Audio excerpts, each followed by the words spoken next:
I am so excited that you guys are joining me today. Thank you so much. I am here with Matt DiBara, and he is a fourth generation Mason. And oh my goodness, let me tell you, their company has been in business for over 100 years. Imagine all the years of all the wisdom drifting down into Matt, who's now the owner of DiBara Masonry. And I've got him on the show today.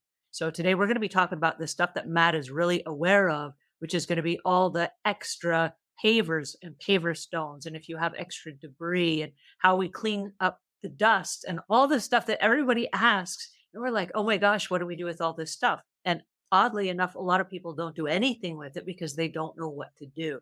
So Matt is here today, and I'm super excited. So please help me welcome Matt DeBara. Hey, Matt. Thank you so much for having me. This is going to be a blast. I'm really looking forward to it. What is the difference between a regular consumer vacuum and a wet dry vacuum?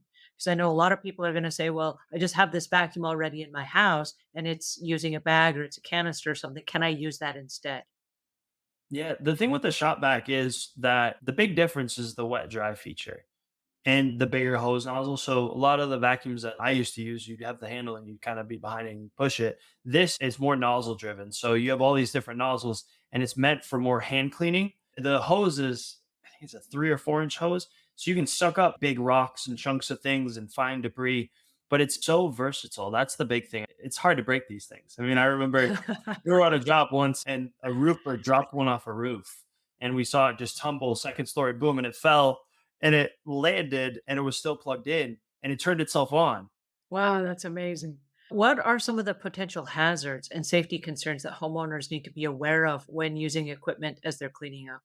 With a shop vac in particular, you want to be careful what you're sucking up. We've seen people with their hair, right? Because it's really strong with the suction, making sure if Mhm. you're leaning down, really trying to get something, you can suck up your hair because it'll just pull it right in. So being mindful of that, being mindful of things that might be in the water, for example, like we've seen people have sucked up wires or things like that they didn't want to, that can be in piles of debris. Well, there are a lot of different types of projects. I know in the audience that we have today, there are a lot of professional house cleaners, and they're called out on jobs that are, let's say, post construction jobs. And so they go out on a job and they erroneously think that they're just going to clean everything up once and then it will be done forever. But some of that dust comes back again and again and again. And we have to really build two or three times in order to get the job done and get it clean.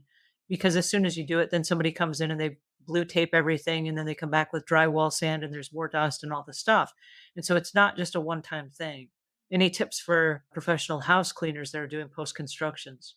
One of the big things is the dust. I would definitely use the shop vac. Like what we do is we would take one shop vac and we would let it run in a room while we were cleaning the dust so that any dust that we Mhm. stirred up, we would be sucked in. And we found that not every time, but a decent amount of the time, we could eliminate that second trip because we were cleaning the room. But you have to make sure, look at like the vents and windows and doorways and try and get the room to be concealed. That way you get that good suction effect in the air, but that's a good one. So like as you're sweeping or doing any of those things, that's big. This is a really interesting idea. For those of you that are not aware, please pay attention to this. If you are using strong, heavy chemicals, we want to ventilate by opening the windows and getting the air circulating so there's plenty of clean air to breathe. But when you're doing a post construction job with lots of dust, we want to seal off the areas. So, like what Matt is saying, we can go ahead and we can run that shop back and it will circulate the air and it will suck everything up and contain it.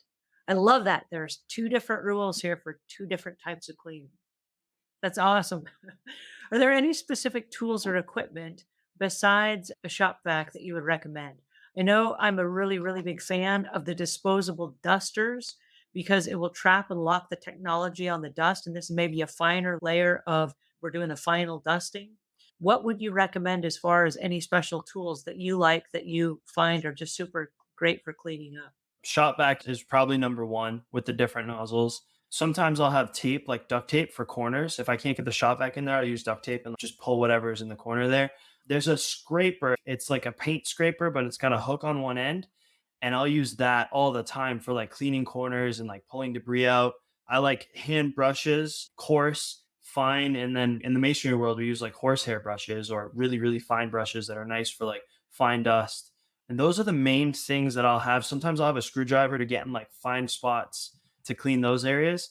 Oh, and then the microfiber cloth. I usually have something like that. But that's kind of like my main, I would say my main toolkit. That sounds like a good one. I know on many occasions we've used the screwdriver wrapped with a paper towel. And that way we can get inside places without actually scratching it. Because I know oftentimes as cleaners, we're in a hurry because we're trying to be efficient. And if you've got a screwdriver and you're trying to get in a ledge or, along the shower rim or something, it's easy to scratch if you don't have it covered. Well, this has been so informative. Thank you so much. I've learned so much, and this is just really awesome. I'm going to leave links in the show notes as well where you can find Matt. And then if he has anything later on that he wants to add to this, or if he wants to drop back by and answer your questions, you guys will have a direct link to him there. Thanks again so much, Matt. I appreciate you guys joining in today. This was fun. Thank you, Angela.